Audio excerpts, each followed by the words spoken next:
Olá, querido público, está no ar o nosso Direito e Justiça, sempre com aquela alegria imensa de estar aqui com você, compartilhando tanta coisa boa, tanta informação de qualidade, tanto direito, tanta justiça, com profissionais aí das mais variadas áreas, especialmente aqui do meio jurídico, e sempre referências nas suas respectivas áreas de atuação.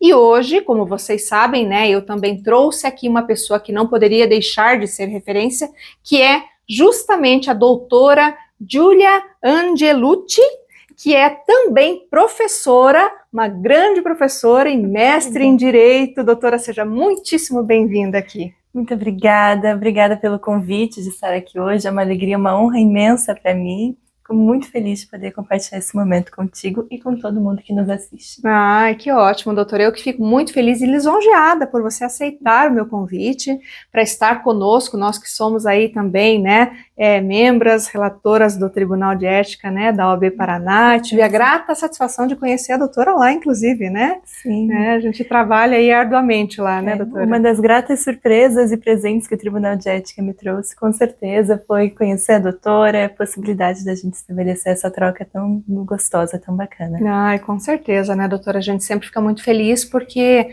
ver tantos advogados, bons advogados, né, que têm suas carreiras, que têm seus trabalhos, a advocacia, que é um exercício árduo, né, mas recompensador, né, e também aí se doam para o nosso querido Tribunal de Ética, né, que realmente é um trabalho que a gente faz ali totalmente, né, com vontade de trabalhar, de fazer a diferença, né, de forma graciosa, como eu falo, né, e isso é muito bom, a gente encontrar pessoas assim, profissionais assim, que realmente merecem todo o nosso respeito, porque além de combativos no dia a dia, na prática, também exercem esse munus, essa função tão importante, né, que é a advocacia, e também exercem em prol, não apenas ali do seu cliente, mas da coletividade, da sociedade. Então, doutora, a doutora está de parabéns pela sua carreira, pelo seu profissionalismo, pela pessoa que você é, né, que assim, pelo pouco que já tive a oportunidade de ver, vi que é uma pessoa iluminada, né? Muito obrigada por toda a gentileza e o carinho de sempre. A recíproca é muito verdadeira, a admiração, o carinho que eu sinto já pela doutora, né? É muito gostoso poder ter uma troca tão positiva com uma advogada que é também uma referência aqui entre nós, que é também uma grande professora. Então eu me sinto extremamente acolhida e muito feliz de poder compartilhar aí de tantos ímpetos com a doutora.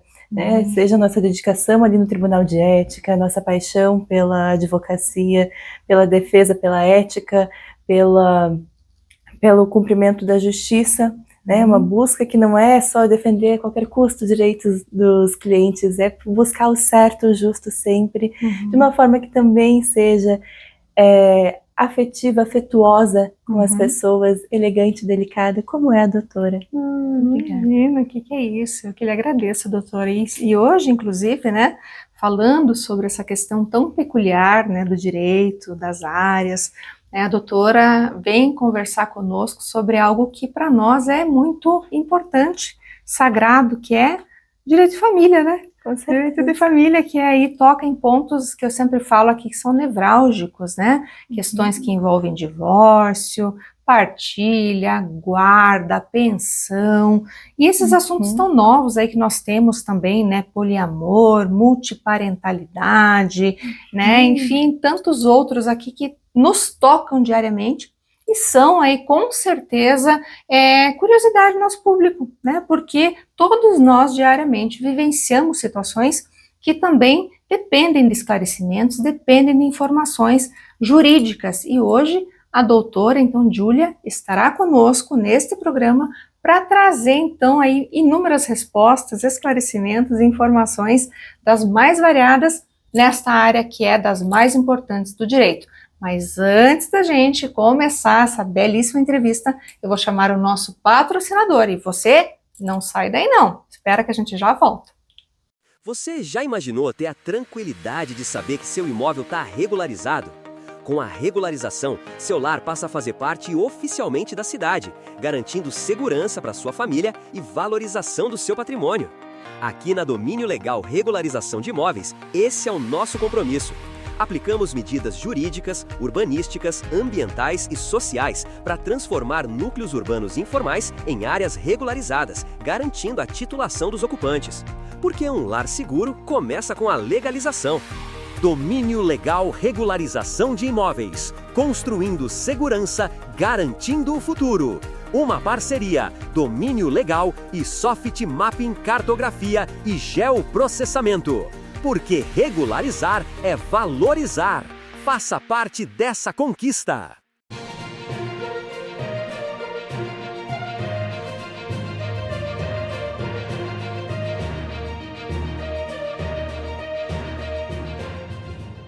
Voltamos então aqui com o nosso primeiro bloco. Como vocês já sabem, a doutora Júlia é especialista aqui na área do direito civil, família, especialmente aí o dia a dia dela, né? E inclusive nas salas de aula também, ela ministra conteúdos relativos a essa disciplina tão importante, né, para os acadêmicos de direito, e no dia a dia também trabalha nessa área que é das mais relevantes, porque ela trata do seu direito, né, o direito de família, né? Quem aí não tem algum problema relacionado, né, doutora? Quantos e quantos e quantos problemas, né? Nossa.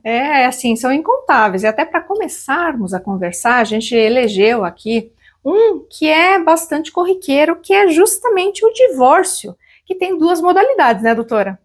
Conta aí pra gente, então, como é que se dá, como que acontece, para que o nosso público, então, saiba um pouco mais aí sobre o seu direito. Exatamente.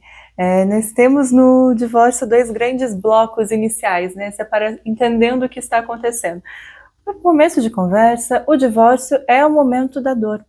Eu brinco com as meninas que trabalham no escritório comigo, somos um escritório composto por mulheres. Eu falo, nossos clientes não chegam felizes. Ninguém procura um advogado de divórcio feliz. É um momento de dor, é um momento difícil de uma reestruturação familiar muito grande. E eu gosto de subdividir em algumas etapas. Então, primeira coisa, existem divórcios com filhos e sem filhos.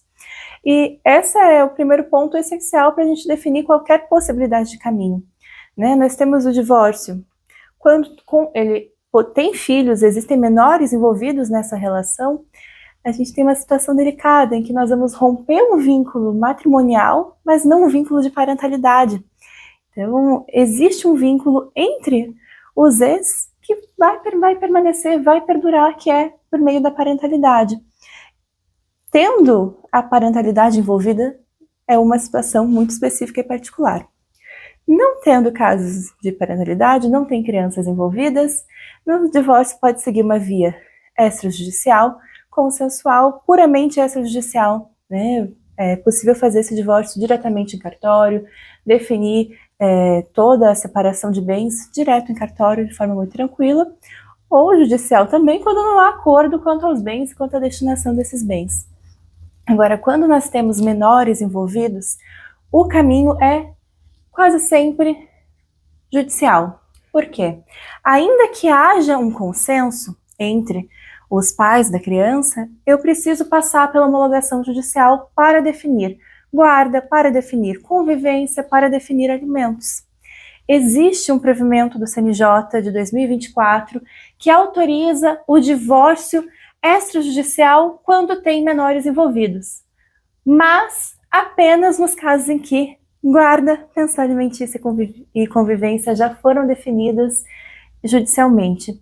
Então, há essa possibilidade? Mas é tão específica. É tão excepcional, né? Porque normalmente quando você define isso, você já definiu o restante também em juízo, né? Exato. Então, se fui para o juízo para definir guarda de separação de bens, o divórcio é o mais simples ali de todas as situações. Normalmente se entra, a petição normalmente é divórcio cumulado com, exatamente, né? Exatamente. Eu nunca vi um caso que não tinha o divórcio, era só separação e, enfim, a guarda.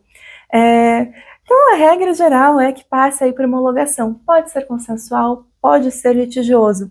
A diferença entre o consensual e o litigioso diz respeito ao acordo, né? Quando há acordo, quando os dois lados entram em consenso, é consensual, a gente faz aí uma homologação de acordo, né, judicial, precisa ser judicial por conta das crianças, mas é feita uma homologação desse acordo. Agora, sem acordo, inicia o litígio.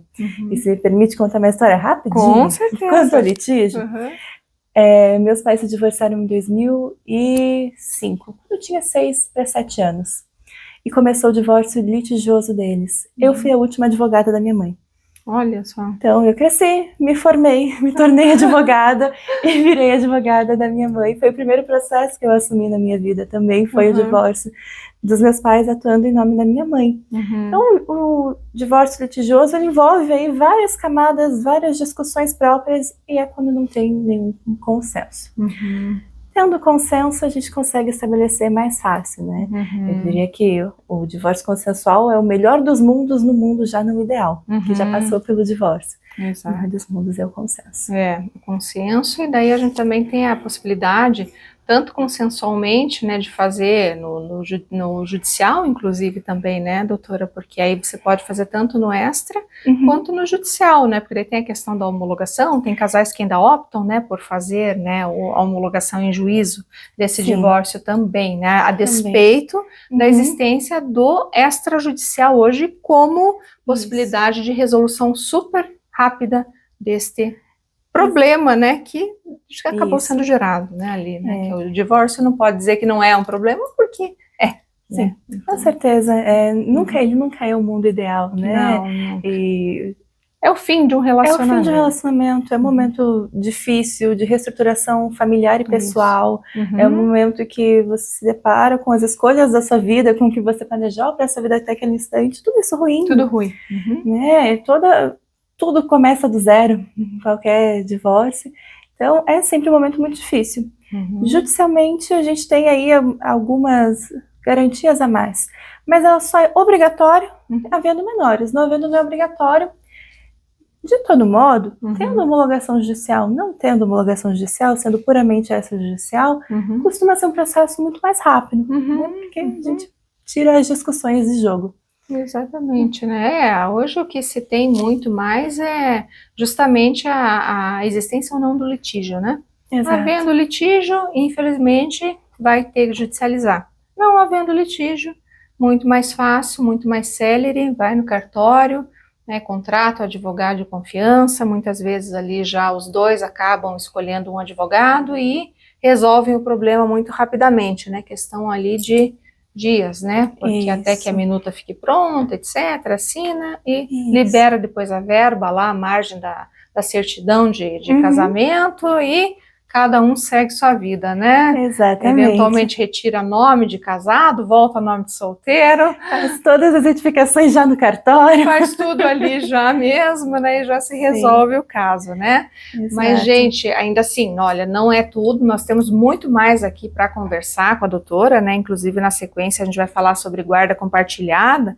e lar alternado, porque é uma grande dúvida aqui, doutora, inclusive dos nossos telespectadores, porque a guarda compartilhada e alternância, enfim, guarda unilateral também, né, tudo isso aí acaba escapando um pouquinho aí, muitas vezes, né, do nosso dia a dia e até confundindo um pouquinho, né, quem, inclusive, está vivendo o problema, né, o que será que eu posso pedir, se for o meu caso, né, onde eu vou me adequar. Então, no próximo bloco, a gente vem falando sobre esse assunto. Você que está aí, então, já fica esperto aí, fica ligado, porque a gente volta falando sobre essa temática aí no próximo bloco. Então, espera um pouquinho, não vai embora não.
agora, então, voltamos para falar de um assunto polêmico aqui, que a gente já comentou no bloco anterior, que é a guarda compartilhada, lar alternado, enfim, guarda unilateral também, que é algo que realmente gera dúvida, gera muita revisão, né, doutora? Revisão de guarda compartilhada, pedido de guarda unilateral, né? Vamos alterar isso, não está funcionando, né? Com certeza. Vamos falar então sobre esse assunto. Bom, começando no começo. São coisas com mundos à parte. É uma confusão quase integral. Eu acho que eu nunca atendi um caso em que a pessoa já sabia certinho a diferença do lar de referência e da guarda. Sempre há essa confusão no nosso imaginário.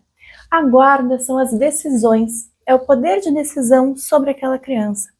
Então, dentro da guarda está onde vai estudar, qual será o plano de saúde, quais são as atividades extracurriculares que vai fazer, como será a educação, né? Todas as decisões, que são muitas que a gente toma com uma criança, de como educar, criar e desenvolver, né? Ajudar esse ser a se desenvolver, tudo isso compreende a guarda. Nós temos uma regra geral que foi instituída lá em 2014, que é a da guarda compartilhada.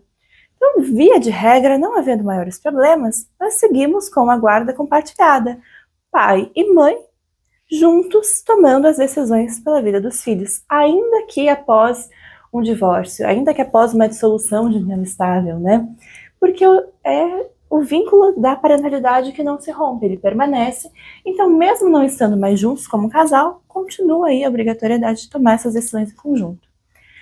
Existe uma exceção trazida, uma alteração legislativa em 2023, que traz uma exceção à guarda compartilhada. Nos casos em que nós temos violência doméstica, que nós temos um risco aí à integridade dessa criança. Então, existem, é claro, exceções. Eu posso estabelecer uma guarda unilateral quando um dos pais fala, olha, eu não quero saber. Não quero. Abro mão de exercer minha guarda. Aí eu posso passar essa guarda unilateralmente ao pai ou à mãe, né? O outro genitor. Da mesma forma, se eu tenho casos de violência doméstica comprovado, em que a situação entre os pais é tão conflituosa que é mais saudável para a criança não manter mais esse vínculo. Ou quando aí tem um risco à criança, à integridade da criança. Nesses casos, a gente parte para uma guarda unilateral. Tirando isso, decisão é conjunta. Agora, o lar onde a criança reside é outra questão. É onde a criança dorme, onde ela come, é onde a criança toma banho, brinca, a sua referência onde passa mais tempo. Nós temos, né, tradicionalmente aí, o lar de referência acaba ficando com a mãe, na maioria dos casos é assim, e o pai, ele vai fazer as visitas, vai exercer o seu direito de visitação. Então, seja todos os finais de semana, em finais de semana alternados, existem N configurações que podem ser adotadas. Mas a visitação é o momento em que quem não mora com a criança vê a criança, tem o seu contato com ela, e o lar de referência é onde a criança passa a maior parte do seu tempo. Tem surgido vários pleitos e eu confesso que ultimamente a maioria dos casos que eu atendo é assim também, de lar alternado. O lar alternado ainda não tem uma previsão legislativa, não tem nenhuma lei que estabeleça que ele pode, nem que ele é regra, mas nada o proíbe. Então, no âmbito aí de uma separação consensual, é um acordo super possível. E o lar alternado é a mudança de residência da criança. Uma semana com a mãe, uma semana com o pai. 15 dias com a mãe, 15 dias com o pai. Tem essa alternância do lugar físico em que a criança mora, aí num compartilhamento de tempo quase 50% com cada um. Entendi. É possível. Aí você deixa de fixar, por exemplo, um lar que normalmente se fixa, né? O lar materno, por exemplo, será o lar, né, que é referência da criança, né? Então, nesse caso, a gente não teria um lar fixo. Então, seria alternado mesmo. Tem a alternância mesmo ali da criança e dos locais que ela vai ficar. Tem casais que optam, isso é bem mais raro, mas existe, por alternar quem mora na casa. Então, ao invés da criança ir para casa, alternando a casa dos genitores, são eles que mudam quem está morando na casa. Isso eu acho mais complicado, mais complexo, porque É a também rotina dos pais, né? É a rotina dos pais e acaba limitando também os outros caminhos que a vida segue após o divórcio, né? Hoje é a realidade de famílias que são recompostas, separa, casa de novo, tem novos filhos, às vezes separa mais uma vez. E como que fica essa logística, né, nessa alternância da pessoa na casa, né, dos pais na casa? Acho um pouco mais difícil. O lar alternado, ele pode funcionar muito bem, mas para funcionar bem, eu preciso ter pais alinhados, que de fato estabeleçam uma boa comunicação entre si, que consigam dar condições similares, né, de desenvolvimento dos filhos nas duas residências. Vai um esforço muito grande. Ele é possível, mas ele não é o modelo mais recomendado, porque nem sempre a gente tem essa comunicação e esse alinhamento tão forte, porque traz um impacto também para a criança, essa alternância de onde é minha casa, qual é o meu quarto, né? A mudança de rotina que tem em cada local, tudo isso vai impactar. Mas é uma possibilidade. De qualquer forma, sendo um lar alternado, tendo a fixação da residência, isso não tem uma ligação direta com a pensão. Às vezes o pessoal acha que porque fica uma semana com cada um, não tem pensão alimentícia. Não necessariamente, né? Até porque normalmente tem um que compra mais as coisas, fica mais responsável, né, por gastos, até dependendo da situação, enfim, né, acho que é mais ou menos nesse viés, né, a gente tem que pensar nisso, né. Exatamente, a gente precisa pensar nisso, em todos os custos que, de fato, essa criança envolve, e também pensar numa perspectiva de gênero, quanto a essa fixação da pensão alimentícia. Muitas vezes, é a mãe que vai organizar a mochilinha para levar para casa do pai, mesmo sendo um lar alternado, que vai ter ali o trabalho de lavar roupa, passar roupa, cuidar da alimentação, mesmo nesses lares alternados. E aí a gente precisa também se atentar para as circunstâncias, sempre olhar para como é aquela realidade, né? Exatamente, que são múltiplas, né? São múltiplas e infinitas as possibilidades, e cada família acaba definindo o que funciona para si, né? Cada um com as suas relações, com a sua rotina, seu dia a dia. Então, sempre olhando para todo esse panorama muito amplo.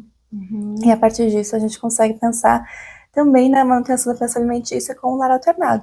Mas existem casos em que ela deixa de existir. Né? Isso também acontece porque ambos estão contribuindo igualmente com todas as despesas. Normalmente em casos em que os pais eles têm um ótimo relacionamento, ambos têm consciência das suas responsabilidades, né, da dinâmica familiar, das necessidades dos filhos, né, envolvidos ali. Então, aí fica mais fácil, né, dependendo dessas situações. Agora, quando já tem um litígio, já tem, né, grandes problemas e que envolveram esse divórcio, aí fica muito mais difícil dialogar e equilibrar essa balança, né, doutora? Com certeza, com certeza. Então, ela não é a regra geral de forma alguma. Funciona em casos que também são excepcionais e que existe essa boa vontade, esse diálogo contínuo. Mas não é de forma alguma regra, né? A gente enfrenta aí a maioria dos casos muito mais litigiosos, ou mesmo quando consensuais, com conflitos, com aquela comunicação que envolve um respirar fundo, uma meditação, para ir mandar uma mensagem, se comunicar, né? Então, sempre tem que olhar o caso a caso e perceber.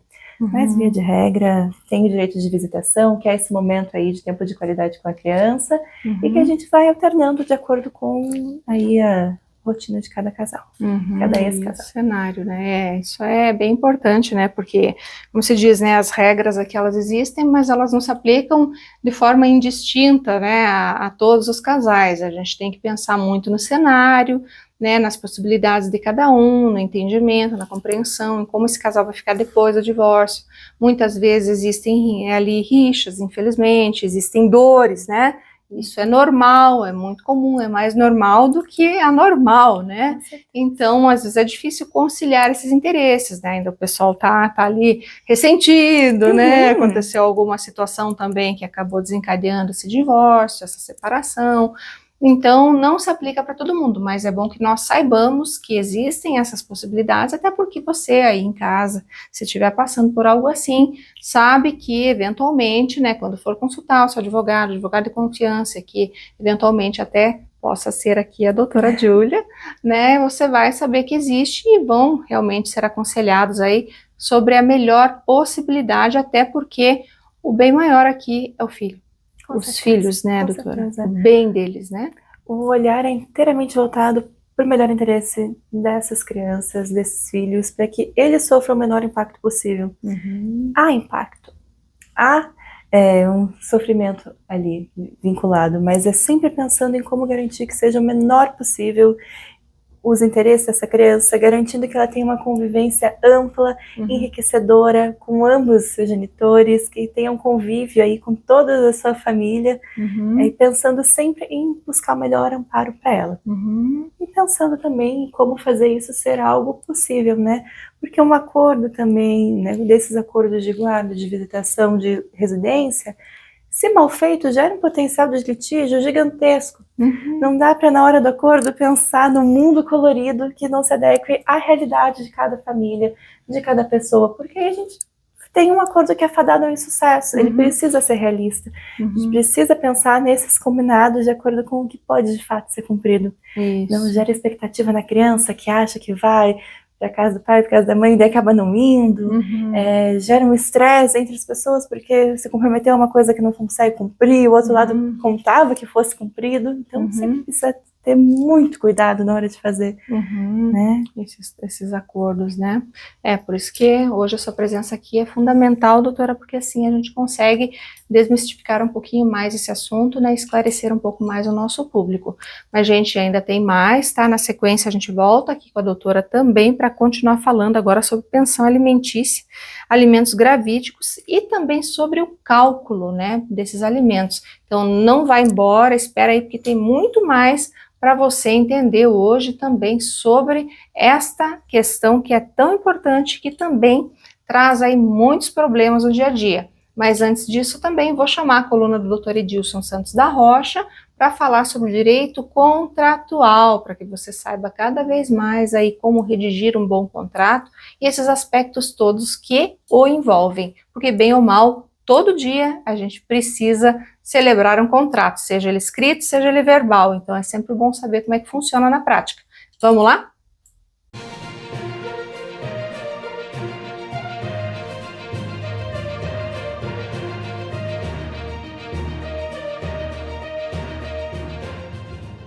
Senhoras e senhores, sejam bem-vindos a mais um episódio da nossa coluna de Direito Contratual, aqui no programa Direito e Justiça. Meu nome é Edilson Santos da Rocha e hoje vamos tratar do contrato de construção por preço máximo garantido. O contrato de construção por preço máximo garantido, também conhecido pela sigla PMG, é uma modalidade contratual bastante utilizada em empreendimento de grande porte, especialmente no setor da construção civil. Sua principal característica é a fixação de um valor máximo global para a execução da obra, de modo que o contrato assume o compromisso, ou aliás, o contratado, assume o compromisso de realizar o objeto dentro desse limite previamente estabelecido. Do ponto de vista jurídico, o PMG se insere no âmbito dos contratos de empreitada, regulados pelo Código Civil nos artigos 610 a 626, e também encontra respaldo na Lei de Licitações e Contratos Administrativos, quando aplicado em obras públicas. A lógica do PMG é equilibrar riscos. Para o contratante, há a segurança de que o custo da obra não ultrapassará o teto estipulado, o que facilita o planejamento financeiro. Para o contratado, existe a possibilidade de se obter ganhos adicionais caso consiga executar a obra com eficiência, reduzindo custos sem comprometer a qualidade. No entanto, é importante destacar que o PMG não elimina por completo a possibilidade de reajustes. Situações extraordinárias, como caso fortuito, força maior ou alterações substanciais no projeto por iniciativa do contratante, podem justificar revisões contratuais, sempre observando os princípios da boa-fé objetiva e do equilíbrio econômico-financeiro. Outro ponto relevante é a alocação de riscos. No PMG, o contratado assume a maior parte dos riscos relacionados a custos adicionais, como aumento de insumos ou falhas de planejamento. Por isso, a fase de elaboração do contrato exige detalhamento técnico minucioso, com projetos executivos bem definidos, cronogramas claros e cláusulas que estabeleçam critérios objetivos para eventuais revisões. Do ponto de vista prático, o PMG é muito utilizado em contratos de turnkey ou empreitada integral, em que o construtor entrega a obra pronta para uso. Essa modalidade é especialmente atrativa em obras públicas e privadas de grande complexidade, pois garante maior previsibilidade orçamentária e reduz litígios sobre aditivos contratuais. Contudo, a jurisprudência tem alertado que a fixação no preço máximo não pode ser interpretada como cláusula de risco absoluto. O Superior Tribunal de Justiça já reconheceu que, em situações excepcionais, a revisão contratual é possível para preservar o equilíbrio econômico-financeiro, princípio consagrado no artigo 37, inciso 21 da Constituição Federal e no artigo 421-A do Código Civil. Portanto, o PMG deve ser compreendido como um instrumento de gestão contratual que busca eficiência e previsibilidade, mas que exige cautela na sua elaboração e execução, sob pena de se gerar litígios e desequilíbrio entre as partes. E assim encerramos a edição de hoje da nossa coluna de Direito Contratual. Na próxima semana voltaremos com mais um tema relevante para o seu dia a dia. Até lá!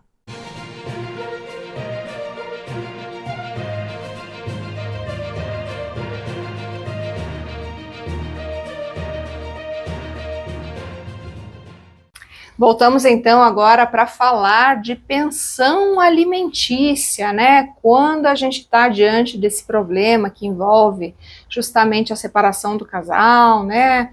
Aí que envolve o divórcio. Muitas são as dúvidas relativas, né? Inclusive a gente fala aqui também com a doutora hoje sobre alimentos gravídicos, né? Porque a pensão também acaba contemplando, né, doutora, alimentos gravídicos, e a gente vai entender o que são e a diferença entre pensão alimentícia, alimentos gravídicos, e inclusive como você faz o cálculo, né? Porque se ouve muito falar naqueles 30%, né, doutora? 30%, mas será que é 30% mesmo? Exatamente. 30% virou aí uma tônica, né, no ideário popular, que seria fixado em 30% do salário aí de quem pagaria os alimentos.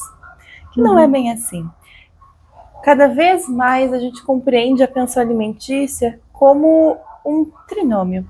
Eu olho para as necessidades que aquela criança tem, eu olho para as possibilidades que quem vai pagar tem, e para uma proporcionalidade entre tudo isso, entre o que é necessário e o que é possível, né? A criança, os filhos, como um todo, sempre sofrem os efeitos colaterais dessa separação. O primeiro olhar que nós temos é para que essa criança sofra o mínimo. Então eu vou olhar como era a vida dessa criança antes.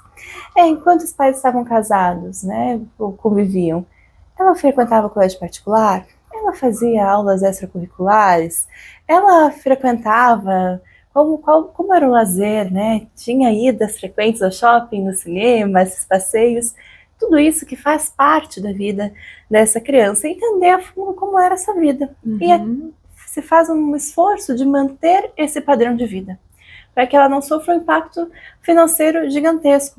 Esse impacto financeiro, por muito tempo, foi o que segurou muitos, especialmente mulheres, né, de pedirem um divórcio, porque ou eram donas de casa, ou recebiam valores muito menores aí que o seu marido, e com isso se seguravam do pedido de divórcio, pensando aí na manutenção e no bem-estar dessas crianças.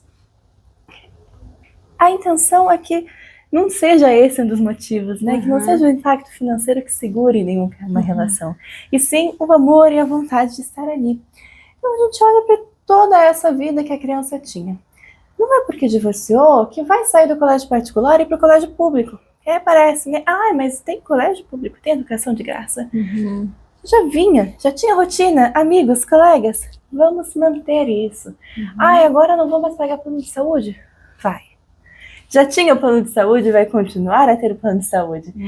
Fazia aulas de natação, vai continuar fazendo as aulas de natação. Então nós olhamos para isso, qual é o volume, né? Qual é o montante financeiro que essa criança necessita. E aí pensamos em como fixar. Né? Então eu olho para o montante, mas não é tão ótimo. Descobri que seja 7 mil reais, né? Que essa criança gasta 7 mil reais por mês, é 3 mil para cada um. Não, também não é assim. Eu vou pensar, quem passa mais tempo com a criança? Porque quem passa mais tempo desprende aí um esforço muito maior do que quem passa menos tempo. O cuidado diário é trabalhoso. O cuidado diário às vezes envolve você deixar de crescer também na sua carreira, porque tem que dar atenção plena e integral para aquela criança. O cuidado diário envolve um trabalho gigantesco que também tem que ser observado. Então não é simplesmente, vamos dividir na metade. Olhando para tudo isso, eu consigo começar a pensar, calcular um valor de pensão adequado. Que não seja meros 30%, como se 30% fosse suficiente para suprir. Às vezes não é. Eu digo, pela minha experiência, ao menos, nunca foi 30% os gastos que nós temos com o meu enteado. Sempre foi muito mais. Com certeza. Muito mais. Então, às vezes, ele não atende. E, às vezes, 30% é um valor muito vultuoso que a criança, de fato, não necessita de tudo aquilo. Então, sempre pensar adequadamente a cada caso. Então, a gente tem esse olhar integral, pensando no melhor, no bem-estar desse filho, dessa filha.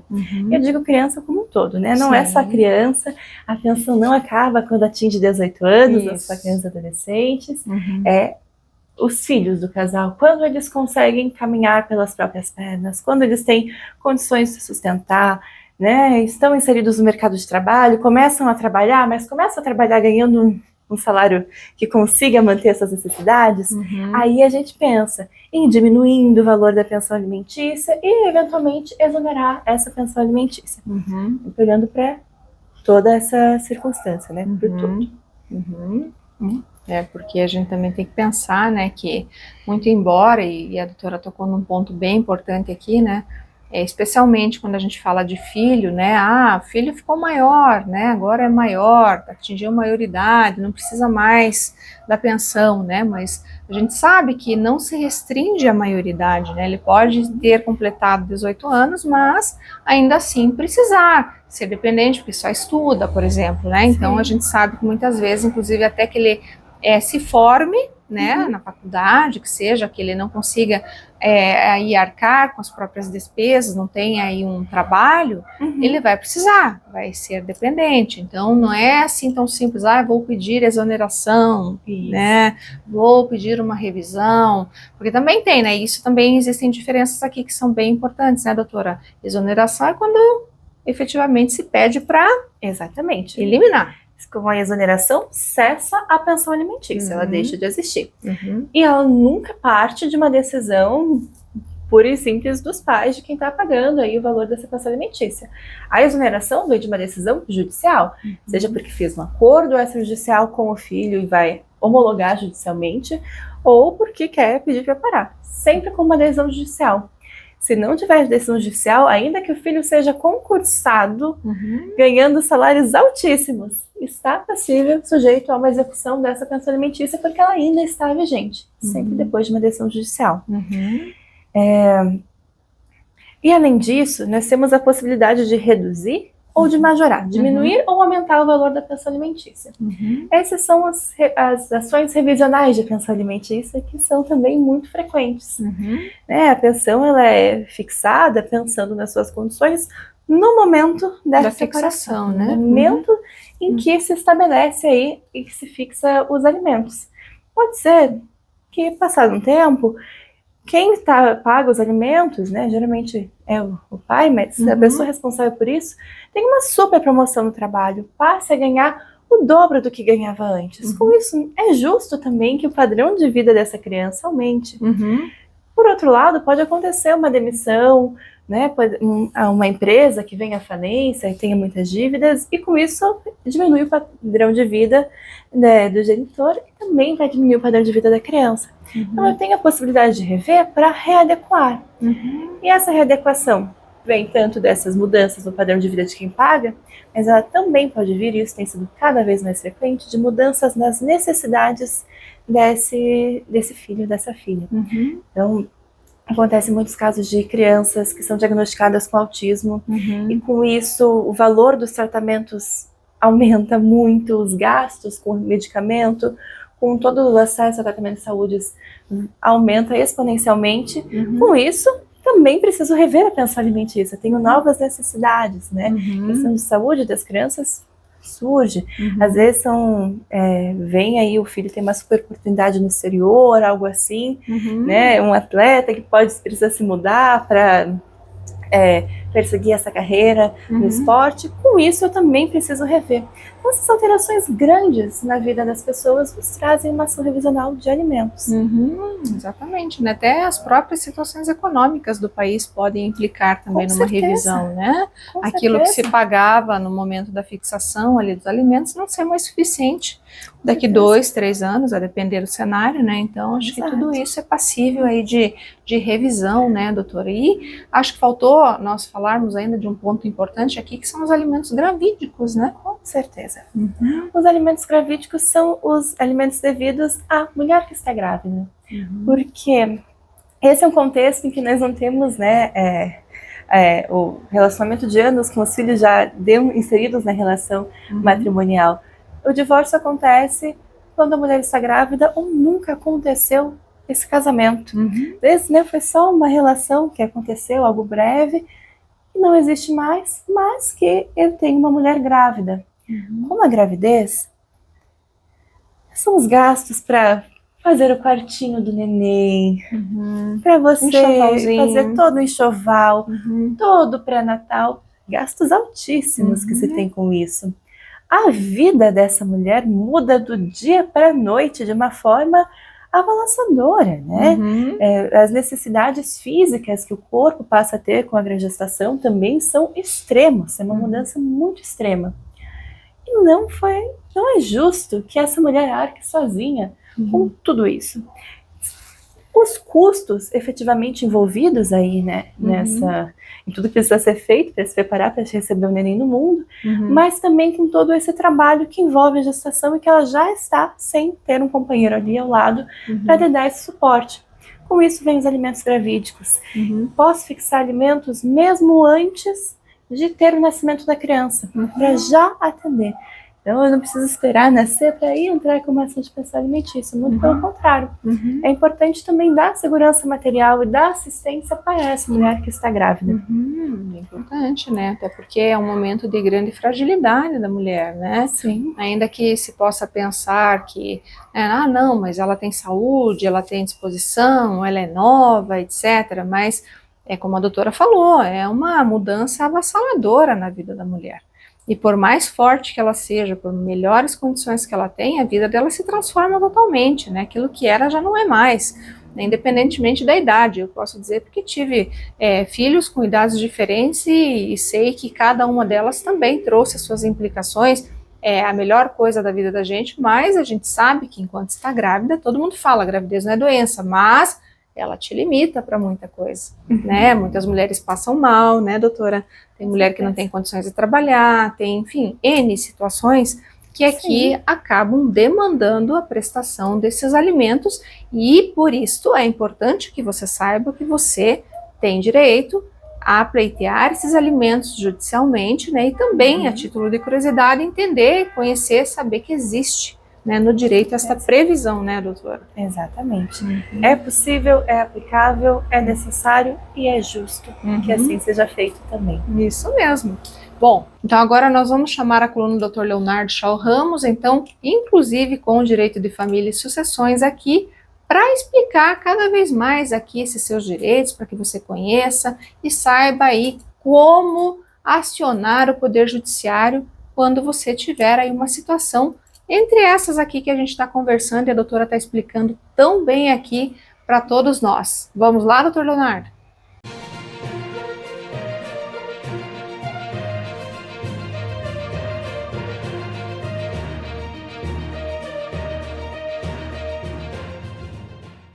Olá, espectador do programa Direito e Justiça. Seja muito bem-vindo a mais um vídeo da coluna de Direito de Família e Sucessões aqui do nosso programa. E no vídeo de hoje vamos tratar de um seguinte tema, que diz respeito ao direito de herança. Se um herdeiro mora sozinho no imóvel da família, paga todas as despesas, faz manutenção, ele pode se tornar o único proprietário desse bem? Para que esse herdeiro consiga demonstrar que tem o direito de uso capião de ser o único proprietário do imóvel, independentemente dos outros irmãos, ele precisa mostrar ao juiz que está exercendo essa posse por um período de pelo menos 10 anos. E também precisa deixar bem claro para o juiz que os outros irmãos nunca se interessaram pelo imóvel, nunca pagaram nenhuma despesa e nunca se opuseram ao fato de que esse irmão morou no imóvel por todo esse tempo. E para a gente ser bem objetivo na resposta, sim, esse herdeiro pode se tornar o único proprietário do bem, independentemente dos outros irmãos. E por quê? Porque existe na lei uma forma de aquisição da propriedade chamada de uso capião. Nesse caso, o herdeiro, que mora sozinho no imóvel, pode propor a ação de uso capião contra os demais herdeiros. E isso porque, além de demonstrar que ninguém se opôs ao fato do herdeiro estar morando no imóvel por pelo menos 10 anos, também é crucial demonstrar que o herdeiro tem o ânimo de ser dono do imóvel, que ele tem a vontade de ser dono do imóvel. E se faz isso por meio das provas que eu disse antes. Tudo no sentido de demonstrar que, olha, eu cuidei desse imóvel por todo esse tempo e eu tenho o direito de ser o único proprietário, porque os outros irmãos nunca fizeram nada para manter e para cuidar do bem. E para concluir, o fato do imóvel estar no inventário familiar para ser partilhado entre os herdeiros não impede o ajuizamento da usucapião. Então, o inventário poderá continuar normalmente enquanto fica pendente a discussão referente ao usucapião do imóvel entre herdeiros. Também é bastante importante que esse herdeiro que mora sozinho no imóvel traga ao processo as provas de todo esse tempo que ele reside no local. Então, comprovante de pagamento de contas, impostos, despesas que teve com manutenções de obras e até mesmo declarações de vizinhos, dizendo que essa pessoa residiu no imóvel por pelo menos 10 anos. Esse é o tema do vídeo de hoje, eu espero que tenha sido útil para você. E agora retornamos com a programação do Direito e Justiça. Até mais!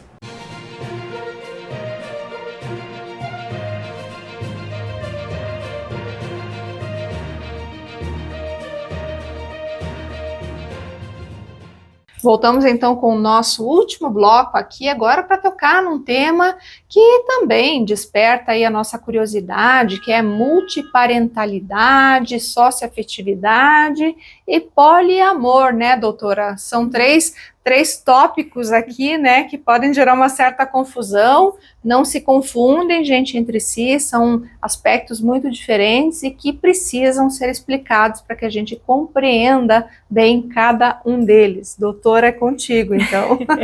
Exatamente, são temas espinhosos, mas que o reconhecimento jurídico deles passa pelo reconhecimento da vida como ela é, de como é a realidade das famílias brasileiras, de como é a nossa vida, e cada vez mais raro é só o pai, a mãe e os filhos.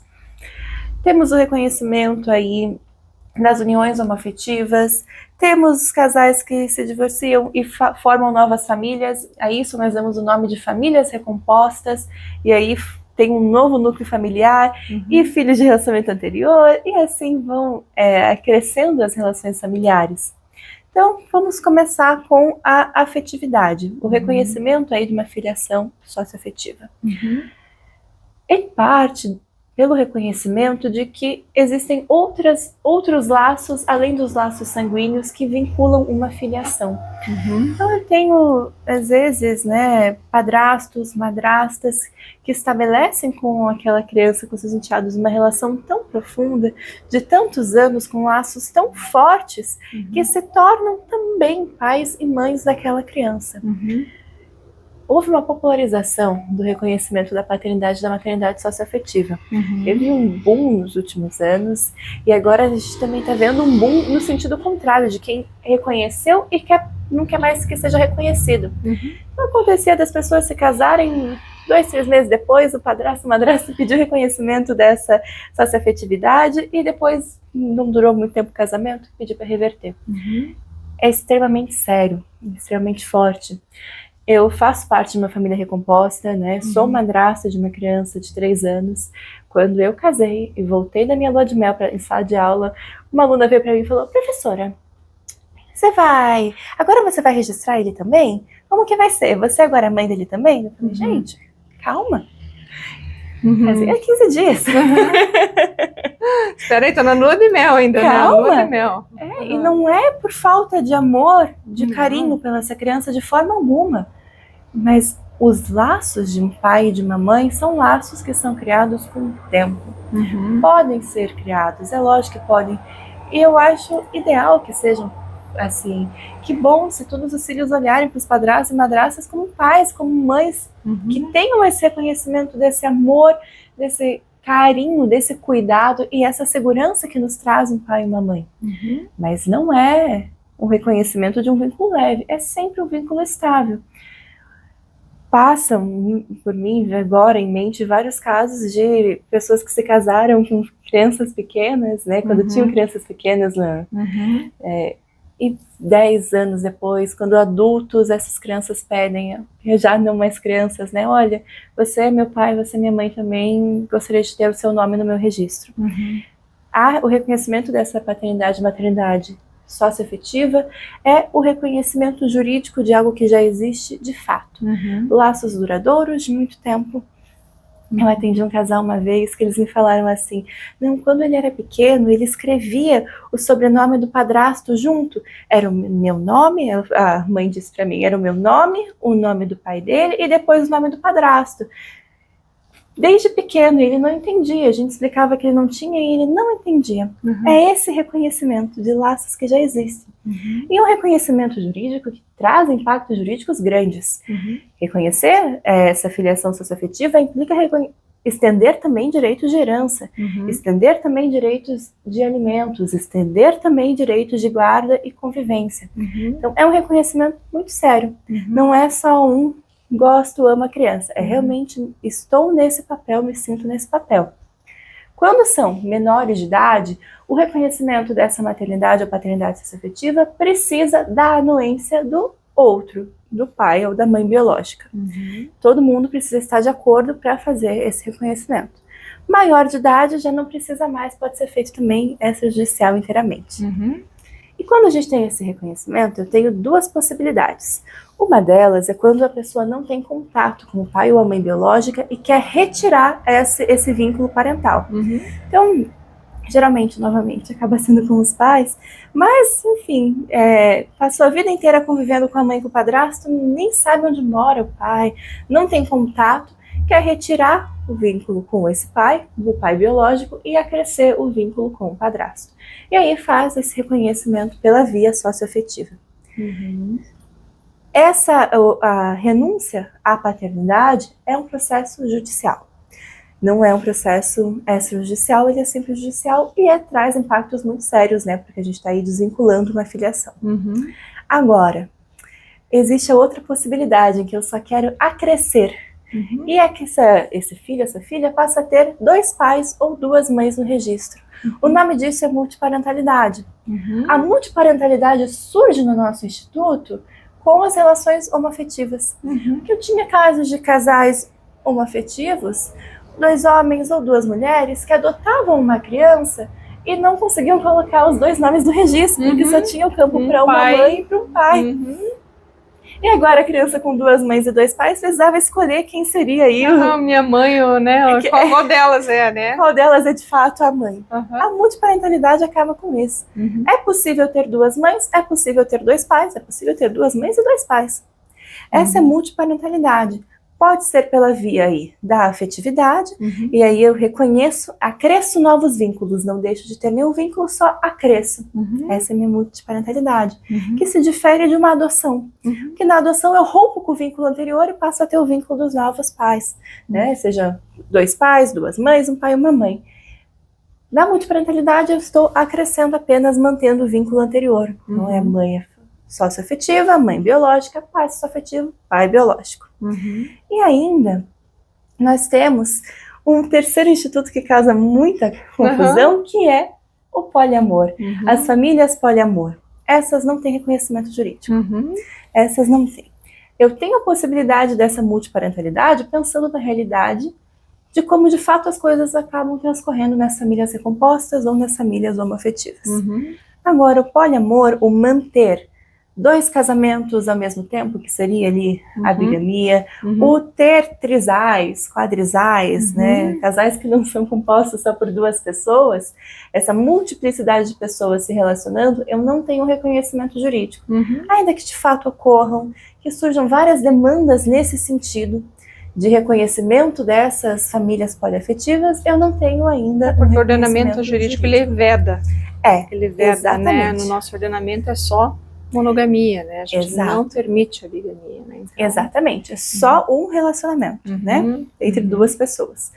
Sem a possibilidade aí de mais. Salvo se houver uma alteração legislativa que permita, né, doutora? Exato, mas por enquanto nada se encaminhando, né? Às vezes surge uma conversa aqui, uma conversa ali, mas nada que seja de fato se encaminhando para um reconhecimento efetivo para uma alteração legislativa. Por enquanto, não temos. A despeito de muitas tentativas que vêm sendo feitas, a jurisprudência também sempre nega. Sim, porque a gente tem observado muito, né, esse assunto, né, sendo ventilado, especialmente no seio acadêmico, né, pesquisa sobre o assunto, né, muitos escritos aí, muita gente na vanguarda, né, na pesquisa jurídica sobre o tema, até talvez inspirados, né, na doutrina e na, enfim, legislação alienígena, que a gente sempre chama, né, que vem de outros países e acaba inspirando aqui as mentes dos nossos brasileiros pesquisadores jurídicos, né, a tentar inovar e trazer aí esses novos institutos jurídicos para o nosso direito brasileiro. Mas, como a doutora falou, ainda não é possível, ainda não existe a previsão legal, e então a gente fica só no mundo das ideias, né, doutora, quanto ao poliamor, né? Exato. Diferentemente ali dos outros 2 institutos que a doutora bem ponderou aqui, né, que existe plenamente aí a aplicação no nosso mundo aí, na nossa prática, e a gente consegue entender bem e diferenciar também, né, os 2 institutos, né, doutora? Exatamente, né, eles não se confundem completamente, ainda que o reconhecimento da socioafetividade acarrete no reconhecimento da multiparentalidade, não é a mesma coisa. Isso tudo vem na toada aí da proteção ao afeto, da proteção às relações familiares e compreendendo que quando a gente está no direito de família, é uma área do direito que envolve as pessoas em si, na sua pluralidade de formas de ser, de existir, de amar, e que é muito difícil estabelecer regras tão rígidas. Né? O contrato as relações de parentalidade e matrimoniais não são relações como relações contratuais, em que eu consigo estabelecer, né, limites mais rígidos. Aqui passa pela diversidade. Aqui a gente está passando pelo sentimento também, né, doutora, que é algo que realmente acaba saindo bastante daquilo, né, que a gente entende ali, dessas áreas mais quadradinhas do direito, por exemplo, contratual, né, que a gente sabe que é mais fechadinho, mais legal, né, então você pega a lei e aplica. Claro, depois da pandemia a gente hoje tem muitas, né, assim, dinâmicas diferentes, né, a gente se apega muito à dinâmica social, enfim, todas as questões que podem, né, negociações econômicas também, que acaba trazendo um impacto muito forte, né, mas no direito de família a gente está lidando com sentimento, né, com criança, enfim, com... Inclusive, doutora, acho que um tema aqui que a gente, para fechar o nosso assunto, né, abandono afetivo, né, falando de criança, logo me lembrei que até nos bastidores aqui a gente aventou falar dessa temática que também é muito importante, né? Exato, muito importante e que passou por uma alteração legislativa super recente. Em outubro de 2025, o Estatuto da Criança e do Adolescente foi alterado para incluir como ilícito civil o abandono afetivo. O que isso quer dizer? Primeiramente, abandono afetivo é um termo que nos engana. Ele faz a gente pensar só no amor, no carinho. Não é isso que o direito quer dizer quando fala de abandono afetivo. O abandono afetivo envolve a omissão do dever de cuidado. Todos os pais, todas as mães têm responsabilidade de cuidar desse filho, de prestar uma assistência para o seu desenvolvimento enquanto ser humano, que não é assistência material. Não é, pago pensão, não tem abandono afetivo? Tem, o abandono afetivo olha para o cuidado, para a presença física. Nessa última alteração do do ECA também, eles colocaram, que eu achei ótimo, como direito de todas as crianças e adolescentes ter a presença física, ter o convívio físico quando requisitado pela criança, pelo adolescente, ou quando possível para os seus genitores. Então, é necessário esse cuidado contínuo, que é a presença no dia a dia, não é a presença no Natal, na Páscoa, no Ano Novo. É a presença no buscar na escola, nas apresentações de escola, no aconselhar, dar amparo emocional a esse filho, a essa filha. O cuidar pleno. Quando nós não estamos diante desse cuidar pleno, são pessoas que tiveram ali os filhos e após a separação sumiram no mundo, deixaram de entrar em contato, não estavam mais presentes, aí vem o abandono afetivo. É a possibilidade de pedir uma indenização por esse desamparo que a pessoa passou, que a pessoa sofreu. Então, sempre ligado não ao amor, não é vou processar meu pai e minha mãe porque não era amado, mas sim porque não era cuidado, não estavam presentes no meu desenvolvimento, e isso gera um impacto psicológico nesses filhos que é gigantesco, né? A sensação de abandono que fica ali com a criança que é muito forte. Essa é uma alteração legislativa que vem e eu vejo muito positiva, porque eu fiz um levantamento na jurisprudência do STJ, foi parte de um artigo que eu publiquei no ano passado, antes da alteração, e existe uma resistência jurisprudencial muito forte em reconhecer essa indenização. Os danos, falar em danos morais no âmbito do direito de família também enfrenta uma resistência jurídica forte. De muita gente que entende que não é o lugar, família é o lugar do afeto, não o lugar do dinheiro.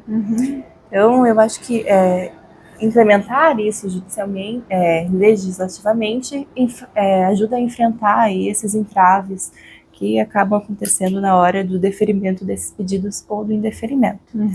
O cuidado é a presença, é o afeto. Não acaba porque nunca esteve presente, então não há abandono. Essa é uma clássica que eu escuto sempre. Não tem abandono, nunca foi presente. Que é um abandono maior do que nunca estar presente. Como que vai abandonar se nunca esteve, né? Então é estranho. Essa é a sua defesa? Né? Simples assim, né? Não existe. Não esteve desassistido materialmente, tinha ali a pensão alimentícia. Isso não afasta, é o cuidado, o carinho diários, que é o mais importante, né? No final das contas, analisando a nossa vida, não são a qualidade dos brinquedos, das escolas, do plano de saúde, é o cuidado no dia a dia, o amor que a gente sente no seio da nossa família. É sobre tudo isso que a gente pensa ao discutir aí. O direito de família. Realmente, doutora, a gente tem muito, né, para falar sobre direito de família, e isso que assim, né, a gente falou sobre temas muito importantes aqui, que atualmente, inclusive, são aqueles que mais sobrecarregam o Poder Judiciário. A gente poderia falar de muitos outros temas aqui, também importantes, como alienação parental, mas só alienação parental já renderia praticamente um programa inteiro aqui, porque é muito assunto para falar, gente. São muitas questões, né? Mas o mais importante é saber, doutora, que você esteve aqui conosco hoje, trouxe essa temática, pudemos explorar aí com muito vagar, com seu conhecimento rico sobre o assunto, né? Para esclarecer o nosso público que isso é o que faz a diferença hoje no mundo, né? Notícia por notícia, informação por informação, a gente tem abrindo o nosso celular, né? Ligando o nosso celular, ligando a tela ali, se entra numa rede social, você tem. Mas o que eu falo sempre aqui, prego sempre, informação de qualidade, é isso que a gente busca e é isso que a gente faz aqui. Bom, eu mais uma vez, né, me despeço aqui do meu querido público, sempre com muita alegria, né, muita satisfação de saber que a gente pôde aqui, especialmente minha convidada, né, trazer tanta informação de qualidade, a gente está podendo aí, como ela bem colocou, disseminar aqui essa boa semente, essa esperança para que a gente tenha um país um pouco melhor a cada dia e que realmente daqui a alguns anos a gente possa comemorar muito aí as conquistas de muitas pessoas, especialmente por terem acesso aos seus direitos e a boa informação, porque a boa informação inequivocamente vai te dar direito e vai te dar acesso à justiça, e é por isso que a gente está aqui. Um grande abraço, um beijo e até a próxima semana.